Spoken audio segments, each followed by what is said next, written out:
Update. Am I the a-hole for canceling Christmas after my brothers-in-law threw a fit over me inviting Jane to Thanksgiving and Christmas? Original post. I, 38 female, have been married to my 44 male husband for 15 years. My husband is one of 6 sons. His mother passed away a few years after the youngest was born, and his father passed about 9 years ago. My husband is the second oldest. There's the oldest brother-in-law, 47, with his wife and 2 kids. My husband and me with 3 kids, currently pregnant with our 4th. Brother-in-law, 42, widowed with 1 kid. Brother-in-law, 39, with a girlfriend. Brother-in-law, 37, we'll call him Joe, with ex-sister-in-law, we'll call Jane, and 2 kids, and a single brother-in-law, 34. My husband and I are very well off. We both have very lucrative jobs and have made investments that have allowed us to live a very, very comfortable life. We have a big house and are often the family that hosts holidays, which we absolutely love. We spend all week cleaning and prepping for the family to arrive, and they typically stay with us Tuesday to Saturday for Thanksgiving, leave, then come back from the 21st to the 26th for Christmas. Now Joe has been separated, soon divorcing, from Jane for 4.5 years. Over the past few years since Joe separated from Jane, he has brought numerous girlfriends to these holidays. Jane has sometimes come as well, and they are generally pretty cordial. However, recently, this past Thanksgiving, Joe started expressing that he doesn't want to see, nor does he feel he should be forced to be around his ex-wife at holidays. He says that, regardless of whether he has the kids or not, he should be able to come, and she shouldn't be able to come anymore. Why the sudden shift, you might wonder? Well, this year Jane has a serious boyfriend who came with his daughter. I should note that we welcome and open our home to all of our family's significant others. The kids and cousins have all met this daughter because we tend to see Jane a lot outside of holidays, as we do a lot of cousin hangouts and she's the one who always brings the kids. I am not too keen on Joe. To me, he's a scumbag, but everyone tolerates him because family or whatever. In this instance, I stood firm and said that Jane is always welcome at our house. Another reason I especially need Jane is that no one else at these holidays can cook. During the holidays, it's basically me and Jane and my mom. She's my sous chef. We cook and plan meals together for 20+ people, as well as desserts and activities. The other sister-in-law also cannot cook, but we love her, and she usually hangs out in the kitchen chopping vegetables and pouring wine, which is fine because company counts when you're cooking. So I said I thought it was absurd that he would want me to host the holidays by myself and cater to everyone because he felt Jane shouldn't be there now that she has a new partner. As I mentioned, I'm pregnant and had just found out a few weeks before Thanksgiving, so I needed the help. I told him to F off. Thanksgiving came and went, and Joe was a sour a-hat the whole time. But overall, everyone had a really good time. Now Christmas is coming up, and the same issue is happening. The brothers-in-law are divided. My husband, brother-in-law, 47, and brother-in-law, 42, are on my and Jane's side, while the others are saying I should stop inviting Jane because she is no longer family. I'm like, WTF. That is so incredibly cruel.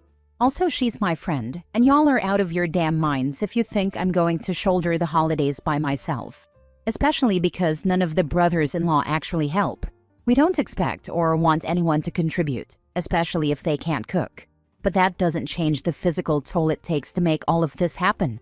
My husband, love him, said that this was too much stress for me and that we should just cancel and do something else. We immediately booked a vacation. I then sent a message in the family group chat notifying everyone that we will not be doing Christmas this year and that we will mail all the kids their gifts. Now everyone is up in arms, saying that I shouldn't cancel, and that not having one person there is not reason enough to cancel the holidays, blah blah blah.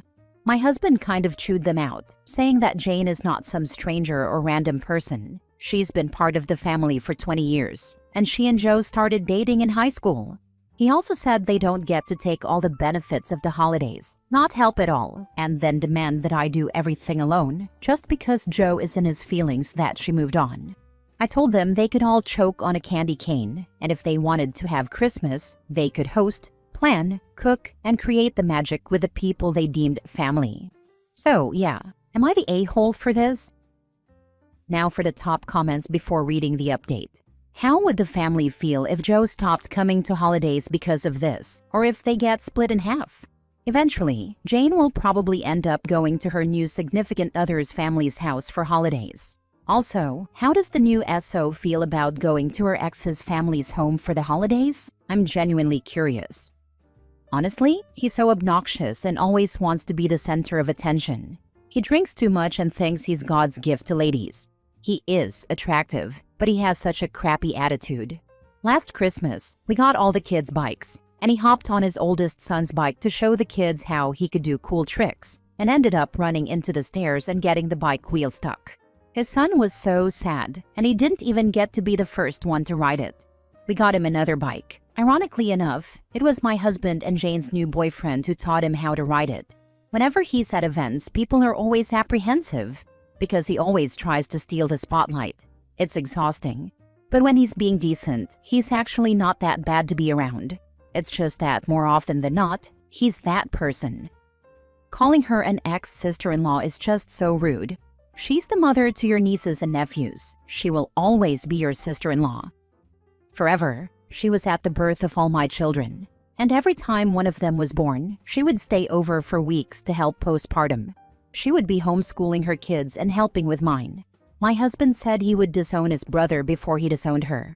My heart couldn't allow me to ice her out. I just don't understand that. She's such a sweet person. I'm not saying she's perfect, but really, she's so kind. Not the a-hole. What do they think you are? A freaking elf? Hell no. And they think that someone who has spent 20 years in the family and has kids in the family is no longer family? Like, what if she has an emergency? They would just let her rot? Go and enjoy your vacation. And congrats on your pregnancy and the nice husband you have, because clearly not everybody is as lucky. I'm writing this and repeatedly thinking, Jesus. All I could think about when they said she's not family was that I pray nothing ever happens between me and my husband because I just know they would kick me to the curb. Such jerks. Especially the youngest brother-in-law. He lived with them for a few years straight out of college, and she was basically taking care of him for at least 3 to 4 years. And again when he got laid off. People's memories are so short. Now for the update 3 weeks later, so I figured I'd give you all an update. Phew, a lot has happened since I last posted, and not all of it has been good. The good, Jane is now engaged to her boyfriend, and she is pregnant. So I also have a bump buddy. We are so excited, both early along, so we really get to do the whole journey together. They had a small party, and it was nice meeting her fiancé's family. They are such lovely people, so warm and welcoming. I'm very happy for her because, as I mentioned in my last post, she doesn't really have any family, and seeing them embrace her so wholeheartedly was beautiful. She doesn't have a big family, but they are solid folks. The bad? A few days after the party, my husband got a call from Jane that Joe had gone off the rails. He was showing up at her house at random hours, trying to talk to her while her fiancé wasn't there and really scaring her and the kids. We had them come stay with us, while my husband and his brothers had an intervention and confronted Joe. We left for our holiday, leaving Jane and my nephews in our home, thinking everything had cooled down. Boy, were we wrong. Joe broke into our home with a weapon, trying to get to Jane. We have 2 Labrador retrievers who do not take kindly to intruders, and unfortunately for him, they attacked him and he was sent to the hospital. It was actually pretty wild that they attacked him, because they know him. I guess they sensed the danger. Ex-sister-in-law ended up filing for a restraining order and is going to petition for full custody of the boys, since he has been so unhinged. It's scary how fast he's spiraling. My husband was furious and immediately agreed to press charges for breaking and entering, which is a felony in our state. This will most likely cause him to lose his job. But my husband said those are the consequences of his actions, and at this point, the safest place for him and everyone else might be behind bars. I honestly am scared to think what could have happened if the dogs weren't there to circumvent the danger. Joe is in police custody, and no one really wants to bail him out because they don't want him around their families. The brothers are trying to get him help, but at this point, everyone agrees that he's dangerous. Things have calmed down since then. In spite of the circumstances, we had a very nice tropical holiday. We still haven't told our other kids that they have a sibling on the way, but I think my oldest suspects something.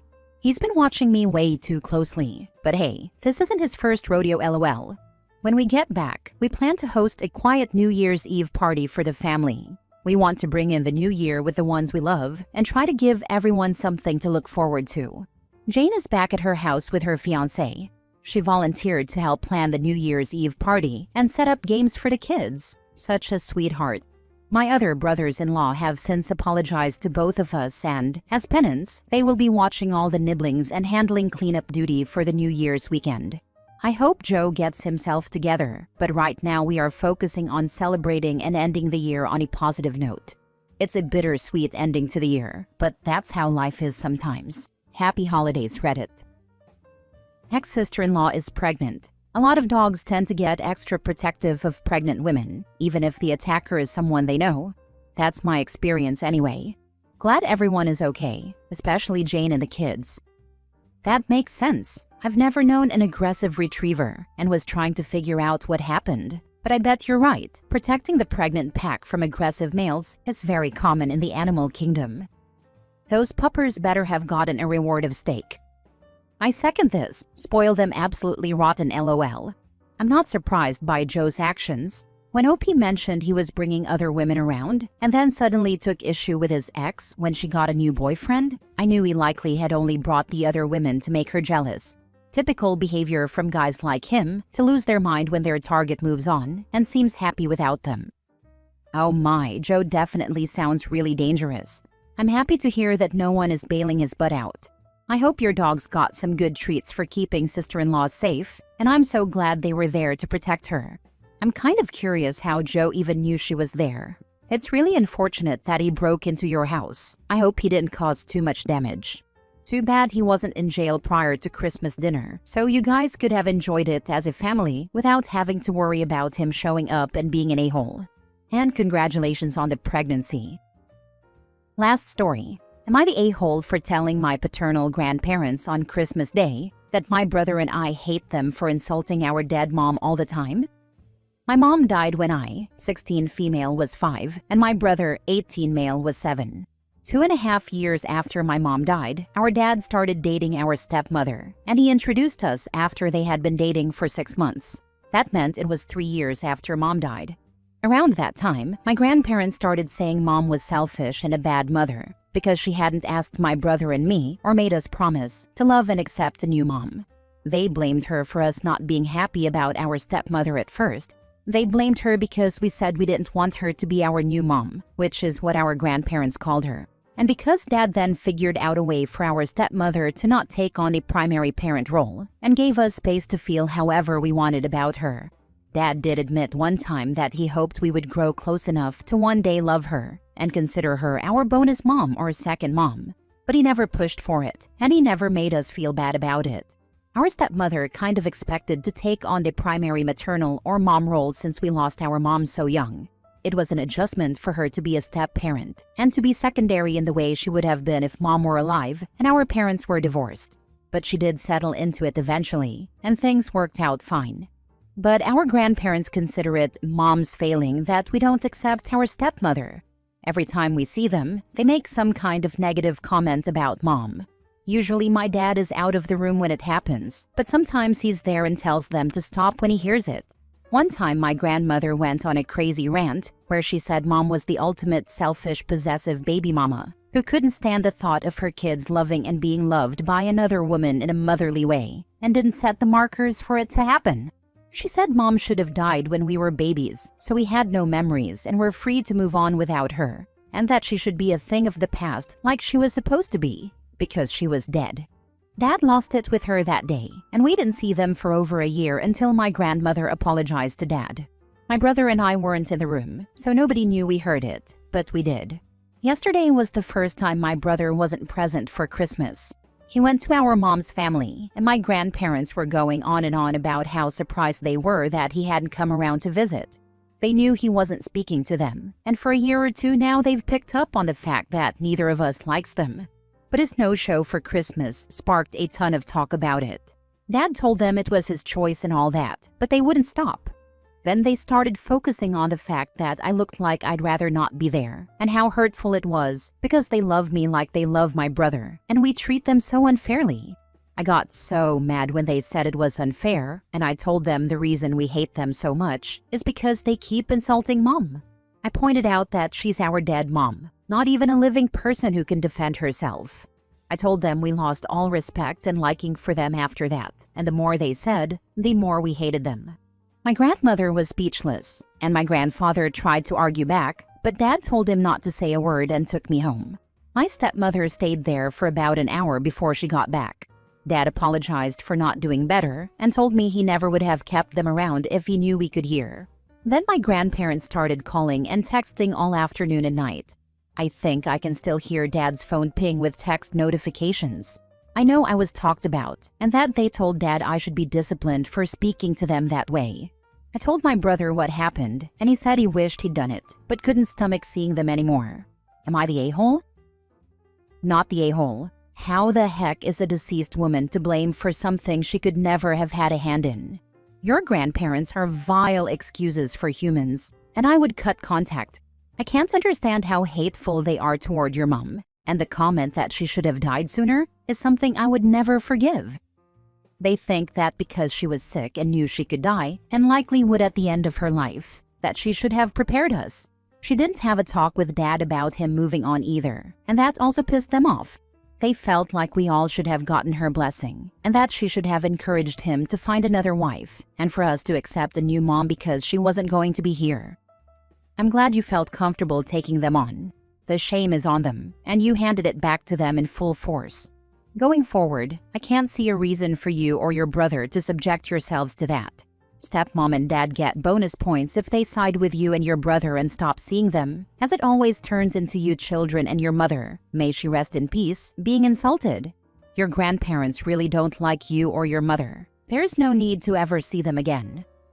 My brother has already decided he won't ever speak to them or be near them again. When they die, he won't even go to their funerals. If they're on their deathbeds, he won't go to see them even if they ask. He's 100% done, and I feel the same. So whether it's now or in a year and a half when I turn 18, I'll be doing the very same thing.